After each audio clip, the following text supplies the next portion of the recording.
গাজায় হামলা বন্ধে মার্কিন প্রেসিডেন্ট ডোনাল্ড ট্রাম্পের আহ্বানেও সাড়া দিচ্ছে না ইসরায়েল। ২ বছর ধরে চলা যুদ্ধে ধ্বংসস্তূপে পরিণত হওয়া গাজায় প্রাণের স্পন্দন থামিয়ে দিতে বিমান থেকে বোমা হামলার পাশাপাশি স্থল অভিযানও চালাচ্ছে ইসরায়েল। হামাস বলছে, বেসামরিক নাগরিকদের বিরুদ্ধে সামরিক অভিযান কমানোর বিষয়ে নেতানিয়াহু সরকারের দাবি মিথ্যা প্রমাণ করেছে এই রক্তক্ষয়ী হামলা। ইসরায়েলের প্রধানমন্ত্রী বেনিয়ামিন নেতানিয়াহু বলছেন, তার আশা শিগগিরই ইসরায়েলি জিম্মিরা মুক্তি পাবে। হামাসকে নিরস্ত্র করার ঘোষণা দিয়ে তিনি বলেন, সহজ এবং কঠিন যে কোনো উপায়েই এটা করা হবে।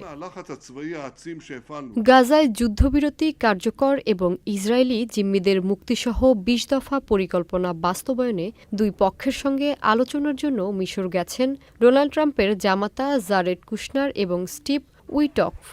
রবি এবং সোমবার কুয়েতে হামাস এবং ইসরায়েলের প্রতিনিধিদের সঙ্গে আলোচনা করবেন তারা।